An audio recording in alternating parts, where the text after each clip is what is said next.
Hello, seventh grade. This is Miss Martinez. I believe last time that I got to see you, we were on chapter 6, lesson 3 is the one that you were about to learn. So let's go ahead and get into it. The title for the lesson is Solve Equations with Rational Coefficients. And remember that coefficients is just the number that is right in front of a letter of a variable. That's all it really is. Remember that when you have a letter next to a number, it means multiplication. If you need to pause the video for you to copy, please do so. I'm only going to continue the video filming, so if you need to stop the video to copy and catch up, do so. As well, if I give you problems and I tell you to stop, please do stop and do the problems on your own, and then I will follow up with the answers. Okay? So the focus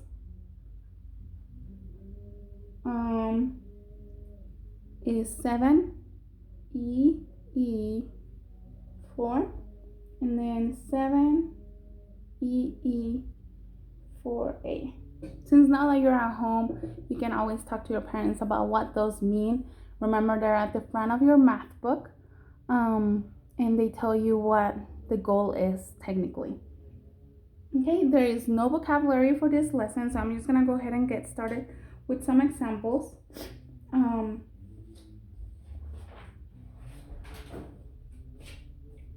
Example 1. Okay, 16 equals to 0.25 n.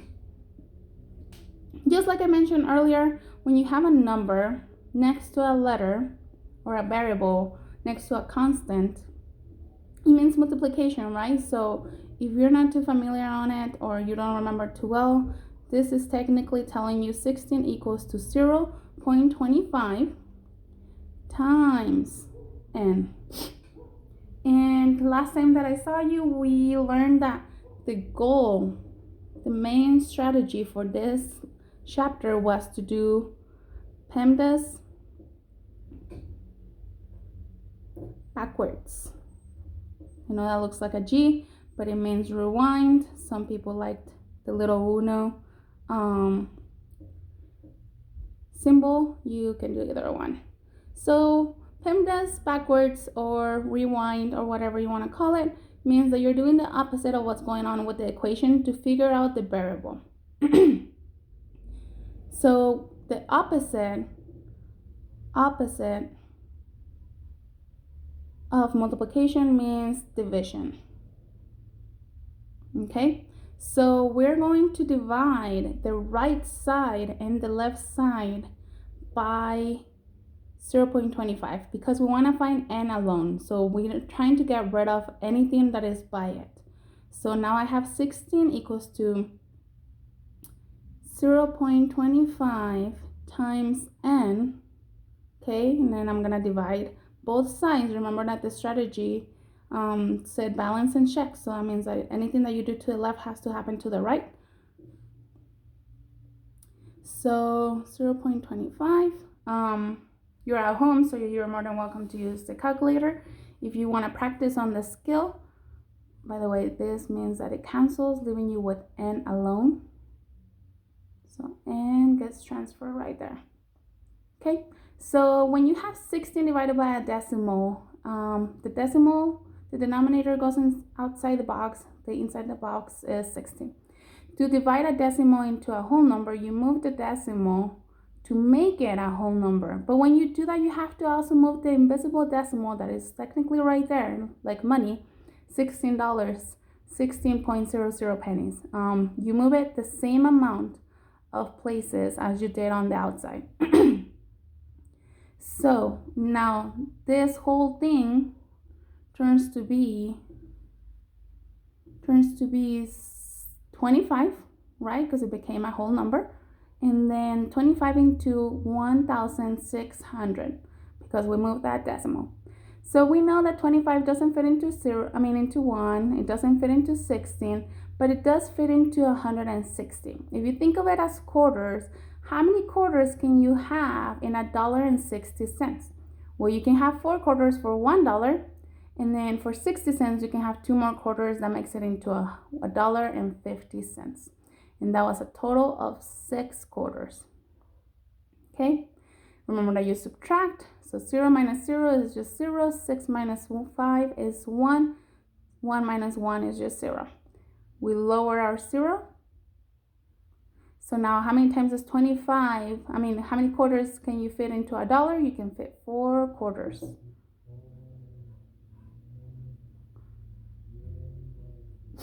Okay, so now you have the answer right there. 64. So N stands for 64. That's the balance part. You have to do anything to the right to the left and anything on the left to the right. The check part means that you go back into the problem and you check.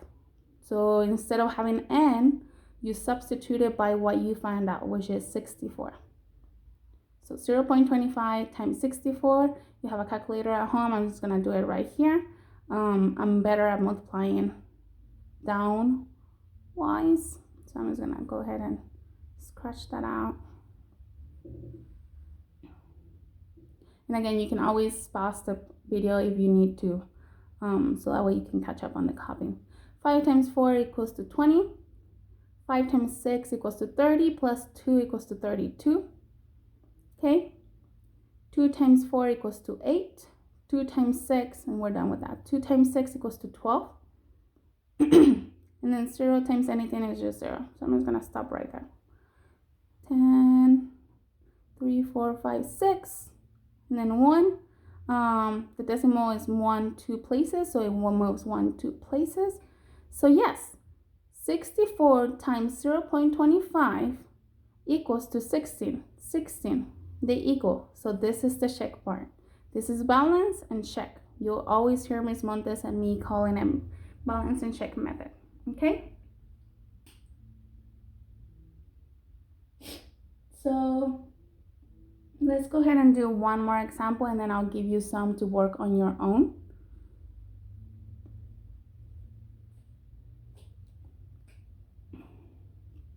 Example 2. Okay, I'm gonna just go ahead and do a little line. Example 2. What about negatives? Let's do some negatives. Negative 2.8 P equals to 4.2.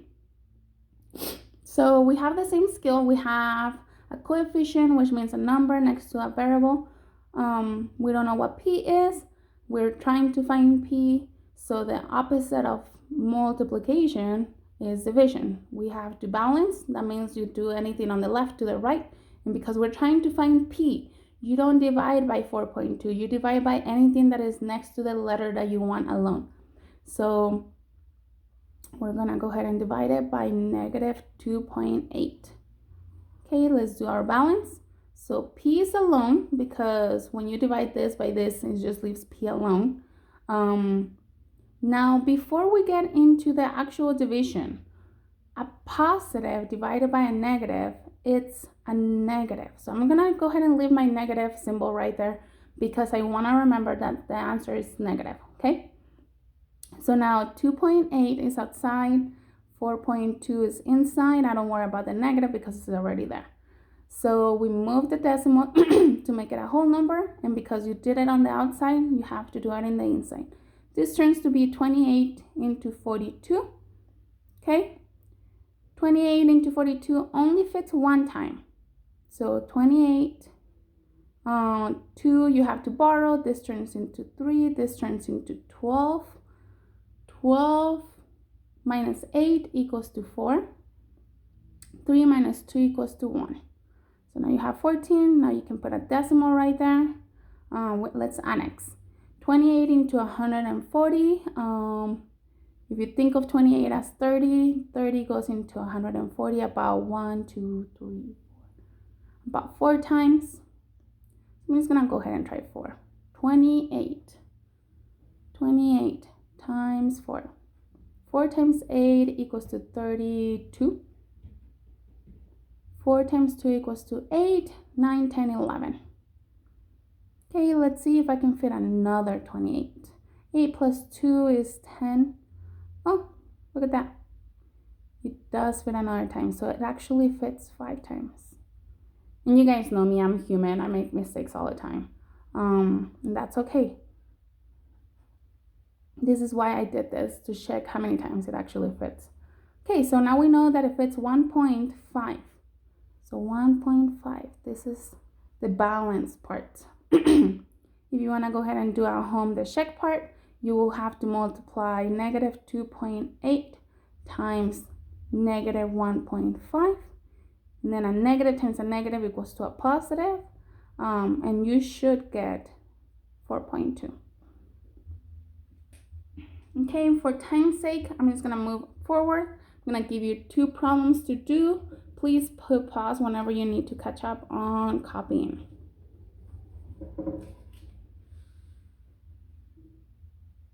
Cool. So the first problem that I want you to do on your own is letter A.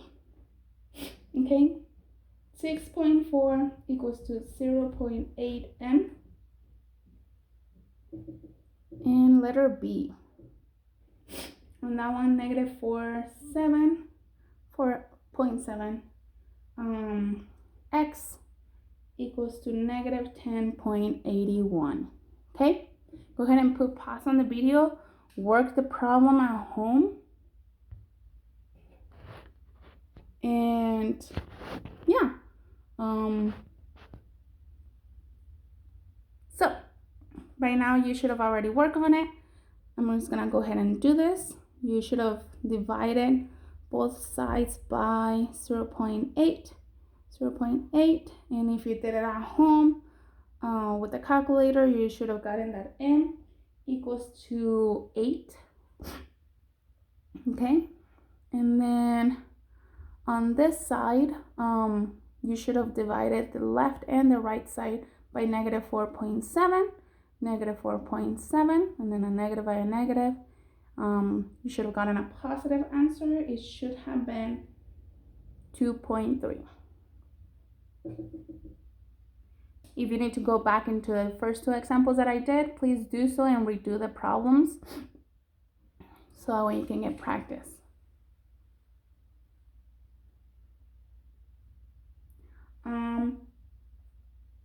So there's going to be times when you're gonna get a word problem. So right now, I'm gonna be on page 458 in your math book, okay? So I'm looking at the bottom section. I'm just gonna read it. It says, Jaja's coach agreed to buy ice cream for all of the team members. Ice cream cones are $2.40 each. So example 3, ice cream cones. Okay.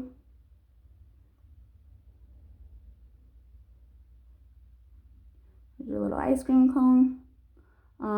That equals to $2.40 each one, okay? It says, write and solve an equation to find how many cones the coach can buy with $30. Sorry about that. So how many cones can the coach buy with $30? So you know that $2.40 for each cone, right? So let's just choose a letter for cone. I'm just gonna put C, depending, because 2.40 times whatever amount of cones you get should equal to $30, right? The coach only has $30, so the only reason why it's multiplication is because you'll be giving a cone, and we know that multiplication and addition are connected. So let's go ahead and do this. This is our equation.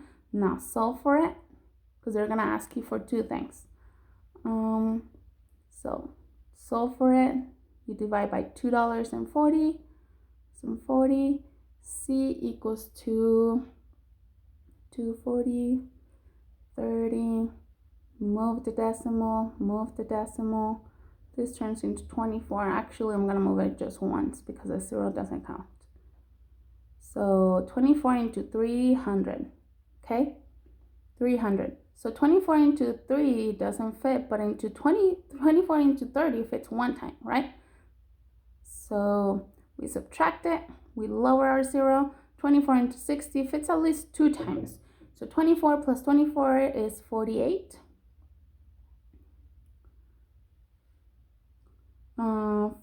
10 minus 8 equals to 2. 5 minus 4 equals to 1. The only reason why I did that is because I borrowed. Okay, this turns into 10. 12, so we annex. I'm only gonna annex, well, actually, we shouldn't be annexing. I'm sorry about that. You shouldn't annex because you can have 12 cones point something, right? So technically, the coach can only buy 12 cones, 12 whole cones, and then he's gonna have some leftover change. Okay. So on this specific problem, you cannot annex, you just have to leave it as it is. I'm gonna go ahead and do the got it. I want you to do the got it with yourself. Just do it at home. If you feel like the word problem is just too confusing, just go ahead and follow the video. So got it, and it's got it D. Suppose the ice cream cones cost $2.80 each. How many ice cream cones could the coach buy with $42? Now they're saying that the same coach, right? He decides, let's say, to go into a different place to get cones, and they actually charge a higher amount. So they charge him $2.80, and he only has. So I'm gonna go ahead and do the same thing that we did on the other problem as C4 cones, but in this case, he has $42, okay? So he has $42, you're gonna do the same thing. Same exact thing. Now they're just giving you a little bit more of a different problem, same skill though, you still have to do division. So 28, I'm gonna skip some steps. Please go ahead and go back to example 3 if you don't know what I'm skipping right now. Right now, I just made it into a whole number. I am going to put a 0 right here because I moved the decimal. 28 into 42 fits one time, okay? 12 minus 8 equals to 4. And then this turns into 3 because I borrowed. 3 minus 2 equals to 1. And then 0.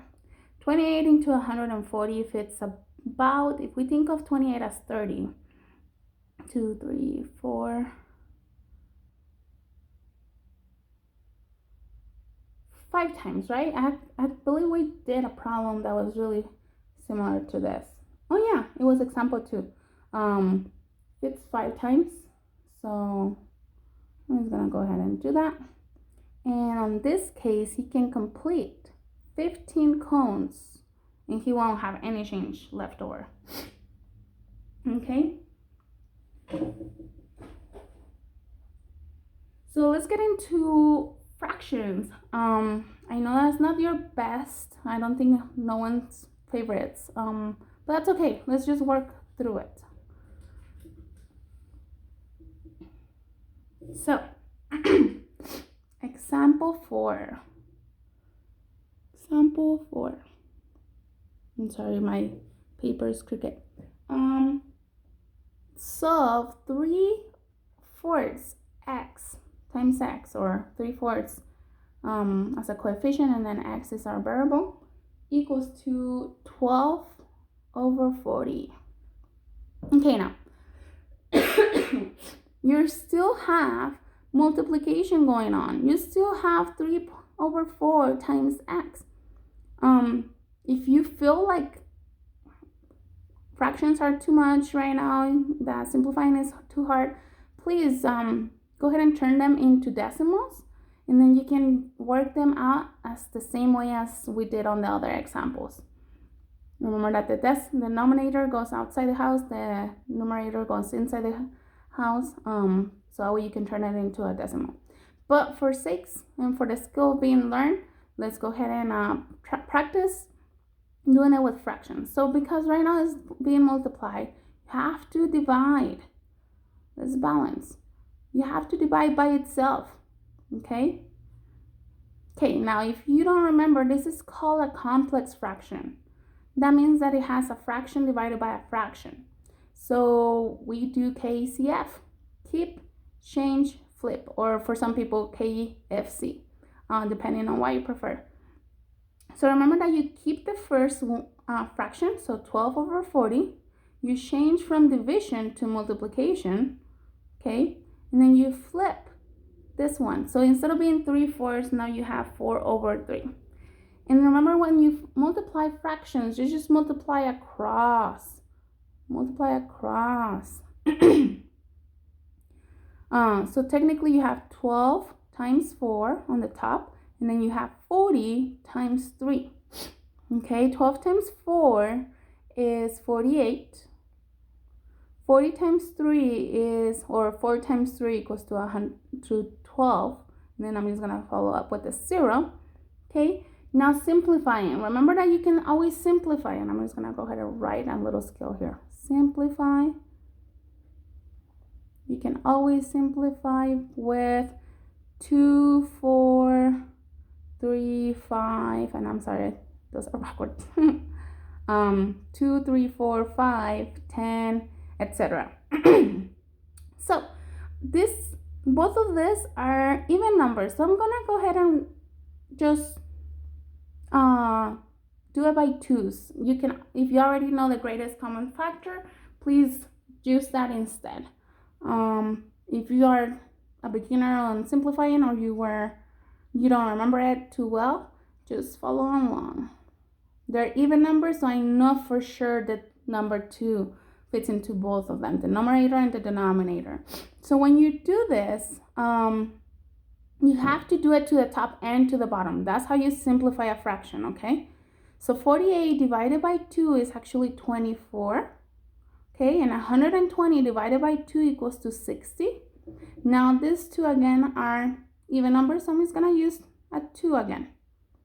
And you don't stop until there is not a single number right here that can go into either of both of the numbers. 24 divided by 2 equals to 12. 60 divided by 2 equals to 30. And then both of them are even, so I'm gonna go ahead and divide again by 2. 12 divided by 2 equals to 6. 30 divided by 2 equals to 15. Now, on this part, this is even, this is an odd number, but I know, so 2 cannot work for both of them. 4 cannot work with both of them. 3 does. 3 goes into 6.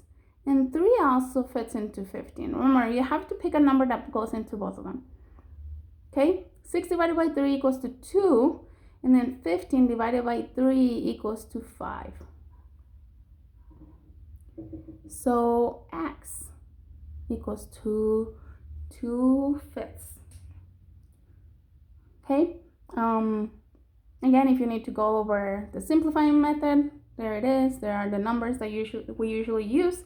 But if you find the greatest common factor, you get to skip a few of those division sections. So let's do another example. It's the same skill. We're doing fractions. So example 5. You have -7 over 9. D equals to 5. Okay, so again, when you have a number next to a letter, it means coefficient times a variable. So you're still dealing with division right now. So you're gonna do balance, which means that you do it to the left and to the right, and you do the digit that is next to the letter because you want the letter alone. So you have -7 over 9, -7 over 9. And then that means this is gone, leaving you with D alone.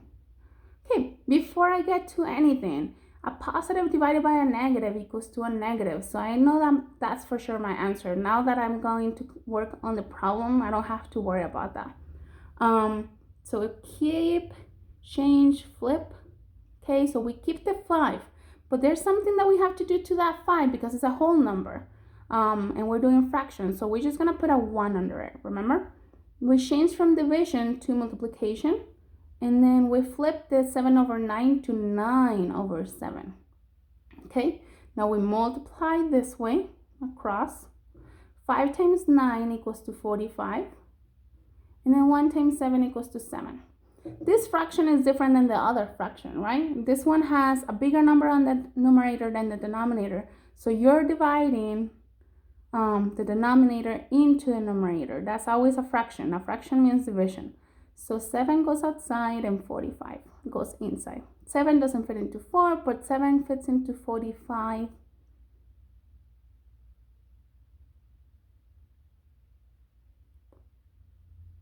Six times. That would be 42. I'm sorry. You guys know about me and the sevens.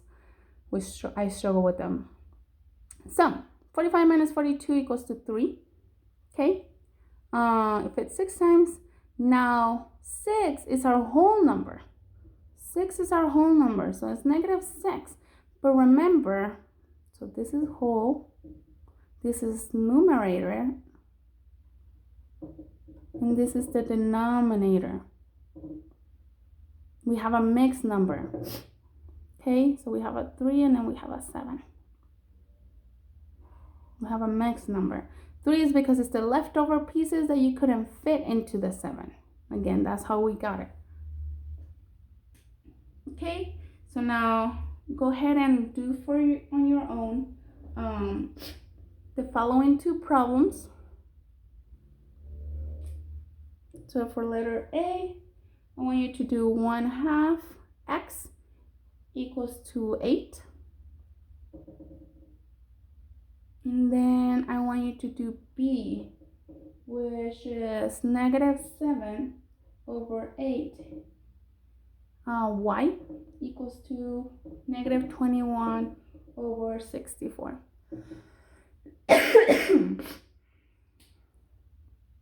And please put pause, work on them alone. I'm gonna go ahead and just write down the answer so you can check your answer and your method.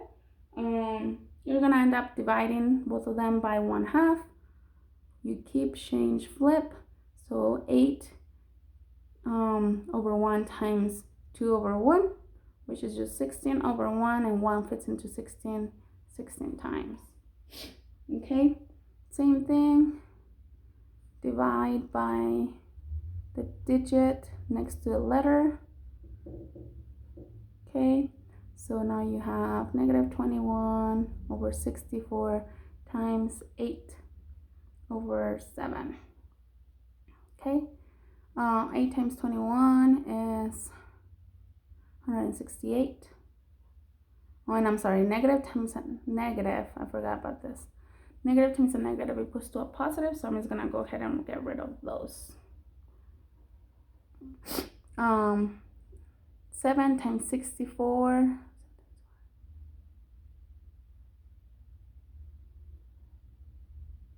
7 times 6 is 42, 43, 44.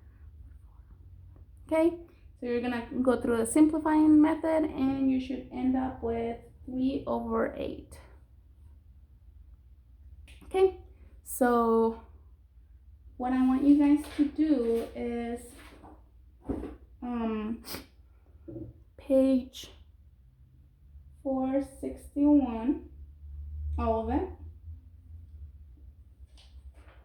and then page 463, all, actually, yes, all not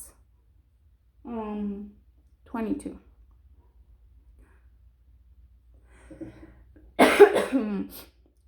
You also need to do 23.